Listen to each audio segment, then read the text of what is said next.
അങ്ങനെ നമ്മുടെ ഒരു മൈൽ സ്റ്റോണും കൂടി കഴിഞ്ഞിട്ടുണ്ട്. സ്റ്റെയർ കേസ് നല്ല ടീക്ക് വുഡ് പക്ക ചെയ്തിട്ടുണ്ട്. അപ്പോൾ വെള്ളേ ഇല്ലാത്ത കാതലായിട്ടുള്ള മരമാണ്. നമ്മൾ ബേസ് മാത്രം 710 പ്ലൈ വെച്ചിട്ട് അതേ സ്ട്രെയിറ്റ് ലാമിനേറ്റ് വെച്ച് ബോക്സ് ടൈപ്പ് ആക്കിയിട്ടുണ്ട്. ഫസ്റ്റ് ലാൻഡിങ്ങും ടോപ്പിലെ ലാൻഡിങ് ഒക്കെ ടീക്ക് വുഡാണ്, സ്കേർട്ടിങ് ഉൾപ്പെടെ. ആ സ്കേർട്ടിങ് നമുക്ക് നേരെ ഡോർ ഫ്രെയിമിൻ്റെ ആർക്ക് ഡ്രൈവിൽ കൊണ്ടുപോയി സെറ്റ് ആക്കിയിട്ടുണ്ട് കേട്ടോ.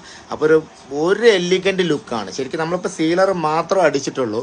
അപ്പോൾ ക്വാളിറ്റിയിലും കാര്യങ്ങളിലൊന്നും കോംപ്രമൈസ് ചെയ്തിട്ടില്ല. ക്ലൈൻറ്റും ശരി റിയാസ്ക്കും ശരി അതിൻ്റെ ഒരു കോംപ്രമൈസും ചെയ്തിട്ടില്ല. അത്രയും ക്വാളിറ്റിയുള്ള പ്രൊഡക്റ്റാണ്. ഒരു ലുക്ക് കണ്ടോ നിങ്ങൾ? ഇനി ഒന്നും കൂടി ലുക്കാക്കാൻ നമ്മൾ കുറച്ച് LED കാര്യങ്ങളൊക്കെ പ്ലാൻ ചെയ്യുന്നുണ്ട്. അതും കൂടി വന്നു കഴിഞ്ഞാൽ ഒന്നും കൂടെ എലിഗൻ്റ് ആവും കേട്ടോ. അപ്പോൾ ഇതിൻ്റെ റേറ്റ് ചോദിക്കുന്നവർക്ക് ഒരു ഫിക്സഡായിട്ട് നമുക്കൊരു റേറ്റ് പറയാൻ പറ്റില്ല കേട്ടോ. സത്യത്തിൽ നമ്മൾ ഇത്രയും സ്റ്റെയർ വർഷത്തിൽ 6 സ്റ്റെയർ 7 സ്റ്റെയർ ചെയ്യുന്നുണ്ട്. ഓരോ സ്ഥലത്തും ഓരോ റേറ്റാണ്, ഓരോ പലകനും ഓരോ ഇതാണ്. ഇതൊക്കെ ശരിക്ക് അത്ര ഇഷ്ടപ്പെട്ട് എനിക്ക് ഇങ്ങനെ വേണമെന്ന് പറയുന്നവർക്ക് അങ്ങനെ ചെയ്യുന്നവർക്ക് ചെയ്യാൻ പറ്റില്ല. കാരണം ഒരടി പലകയാണ് കണ്ട, കാലെവിടെയും പോവില്ല. നമ്മൾ റേറ്റ് എനിക്ക് ഇത്ര ബഡ്ജറ്റ് വേണ്ട, കുറച്ച് കമ്മിയാക്കിയിട്ട് കോംപ്രമൈസ് ചെയ്ത് 8 ഇഞ്ച് പലയാക്കിയിട്ട് ഒന്നിലെ കാല് കയറും പിടിക്കും, അല്ലെങ്കിൽ ഇറങ്ങുമ്പോൾ കാല് വെളിയിപ്പും. അത് കുട്ടികൾക്കും ലേഡീസിനും കുറച്ച് പ്രായവർക്കൊക്കെ ഇറങ്ങുമ്പോഴൊക്കെ ഭയങ്കര ബുദ്ധിമുട്ടാക്കും. 2 ഇഞ്ചിൻ്റെ സ്ക്വയർ ആയിട്ടുള്ള ഹാൻഡ് റെയിലൊക്കെയാണ് വെച്ചിരിക്കുന്നത് കേട്ടോ. അപ്പോൾ ഒരു രക്ഷയില്ലാത്ത ക്വാളിറ്റിയും ഒരു രക്ഷയില്ലാത്ത ലുക്കുമാണ്.